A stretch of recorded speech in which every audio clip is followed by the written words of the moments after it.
जरा सोचो कि यहां पर एक अपराधी को कोर्ट के अंदर खड़ा करा हुआ है और उसके ऊपर आरोप लगाया गया है कि जज साहब इसने मर्डर करा है, और वो जो अपराधी है ना उसके पास कोई वकील है ही नहीं उसको रिप्रेजेंट करने के लिए, और जो प्रोसिक्यूशन है वो अपने विटनेसेस लेके आता है और सारे विटनेसेस यही बोलते हैं कि हां जज साहब ये अपराधी है, इसने ही मर्डर करा है और यही इंसान है जिसने ये सारा ऑफेंस कमिट करा है। प्रोसिक्यूशन विटनेसेस आ रहे हैं, अपने बयान दे रहे हैं जज साहब के आगे, प्रोसिक्यूशन जो है अपना एविडेंसेस पेश कर रहा है जज साहब के आगे अपराधी को अपराधी ठहराते हुए। अब यहां पे जो एक्यूज है उसको अपराधी, उसके जो ऑफेंस उसके द्वारा जो कमिट करा गया है वो जो प्रोसिक्यूशन ये बात मानता है ये प्रूव करने में लगा हुआ है। अब जज साहब पूछते हैं कि अपराधी तुम्हारे पास कोई वकील नहीं है तुम्हारे को रिप्रेजेंट करने के लिए, अपराधी तुम्हारे को क्रॉस एग्जामिन करने के लिए प्रक्रिया नहीं पता। अब अपराधी को इस बारे में जब कुछ पता ही नहीं है, ये सारी चीजें तो ऑफिशियली जो एक पढ़ा लिखा लॉयर होगा, वकील होगा, वही तो अपराधी के बिहाफ पे ये केस को लड़ सकेगा। अब वहां पे उसका वकील आया नहीं है उसके पास उसको रिप्रेजेंट करने के लिए। इस केस में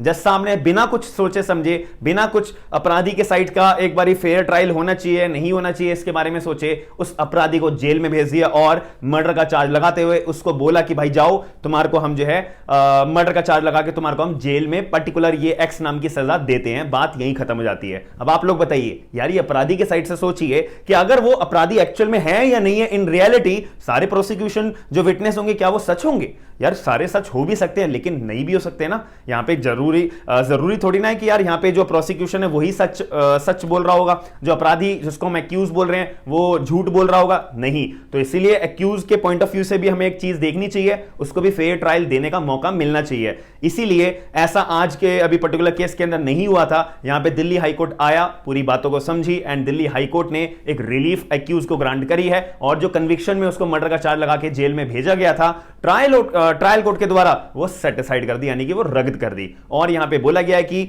यहां पे जो अपराधी है यानी कि एक्यूज है उसको फेयर ट्रायल का पूरा मौका मिलना चाहिए और उसको क्रॉस एग्जामिन किया जाएगा। इस वीडियो के अंदर इसी केस के बारे में आपको डिस्कस करूंगा। जितने भी यंग एडवोकेट्स हैं 100% बोल रहा हूं आपको ये वीडियो बहुत ही ज्यादा फ्रूटफुल रहेगी। पूरी वीडियो शुरू से एंड तक जरूर देखिएगा। मेरा नाम है आयुष, आप देख रहे हैं स्मार्ट एंड लीगल गाइडेंस। सबसे पहली बात यहां पे आती है, एक्यूज जो है अपने लॉयर के साथ रिप्रेजेंट करता ही नहीं है और वो कटघरे में अपना खड़ा रहता है। ऐसे केस में जो ट्रायल कोर्ट के जज साहब होते हैं वो उसको अपराधी ठहरा देते हैं और उसको जेल भेज देते हैं। अब इस केस में क्या किया जा सकता है? इस केस में जो अपराधी है वो डायरेक्ट अपील में गया दिल्ली हाई कोर्ट के अंदर, जो बिल्कुल सही बात रखी हुई है, सही बात करी और एक्यूज ने अपना कदम बिल्कुल सही उठाया। यहां पे एक्यूज ने जब अपील में गया दिल्ली हाई कोर्ट के अंदर, दिल्ली हाई कोर्ट में केवल इतनी सी बात बोली, जज साहब मैं जो है ना वकील के साथ अपना रिप्रेजेंट अपने केस को मैं नहीं कर पाया था जब मेरा ट्रायल चल रहा था। अब जो substantial course of the trial था ना, जब पूरा ट्रायल चल रहा था, भाई मेरे को रिप्रेजेंट करने का मौका मिला ही नहीं, यानी कि मैं अपने वकील के थ्रू रिप्रेजेंट करने का मेरे को मौका मिला ही नहीं, ना ही मैं कर पाया। अब इस केस के अंदर जब मैं कर ही नहीं पाया तो जैसा मेरे को जो है अपराधी क्यों ठहरा दिया? भाई मेरे को भी तो मौका मिलना चाहिए ना। तो मेरे खिलाफ मेरे को जो है बहुत ज्यादा प्रीजुडिस हुआ है, यानी कि मुझे बहुत ज्यादा हानि हुई है और मेरा जो है फेयर ट्रायल नहीं हुआ है। तो मेरी हाईकोर्ट से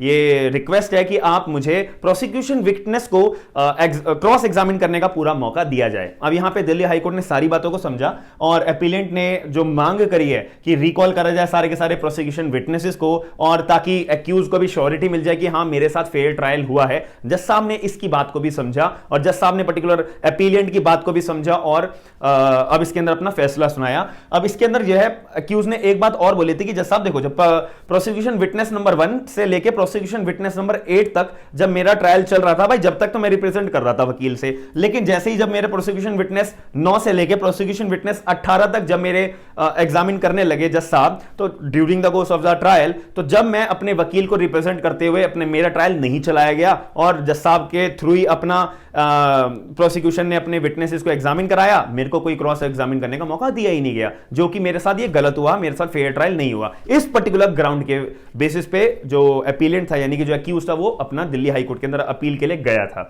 अब यहां पर हाई कोर्ट ने ऑब्जर्व करा, हां जी भाई तुम तो बिल्कुल जेन्युइन बात बोल रहे हो यार, यहां पे तुम्हारा तो फेयर ट्रायल हुआ ही नहीं है, फेयर ट्रायल तो कंडक्ट करा ही नहीं गया है, और अगर हमने तुम्हारी बात को नहीं सुना तो यार ये तो पूरी सोसाइटी के लिए एक ग्रेव मिसकैरेज होगा जस्टिस के लिए। ऐसे तो लोगों को जस्टिस मिलेगा ही नहीं। प्रोसिक्यूशन अपनी अपनी बात बोल के चले जाओ भाई साहब, और बाकी जो अपराधी है उसका सच बोल रहा है या झूठ बोल रहा है वो भाड़ में जाए, उसको हम जेल में डालेंगे, ये तो गलत बात हुई ना। तो इस केस के अंदर जो दिल्ली हाई कोर्ट थे उन्होंने इस पर्टिकुलर अपीलेंट की अपील को अलाउ करा और इसने बोला कि हां तुम जो मांग रहे हो कि तुम्हारे को जो है प्रोसिक्यूशन विटनेस को क्रॉस एग्जामिन करने का मौका दिया जाना चाहिए, तो हम तुम्हारे को यह मौका देंगे और जो लीगल एड होती है वहां से तुम्हारे लिए एक वकील लेके आएंगे और हम तुम्हारे को वह वकील दे देंगे। तुम्हारा वकील क्रॉस एग्जामिन करने में प्रोसिक्यूशन विटनेस को तुम्हारी पूरी मदद करेगा। और साथ ही में यहां पे दिल्ली हाई कोर्ट ने सेट असाइड कर दिया जो भी ट्रायल कोर्ट ने कन्विक्शन दी थी, यानी कि सजा सुनाई थी मर्डर का चार्ज लगा के, वो सारी की सारी सजा ट्रायल कोर्ट के द्वारा जो तुम्हारे ऊपर लगाई गई है हम उसको सेट असाइड करते हैं, यानी कि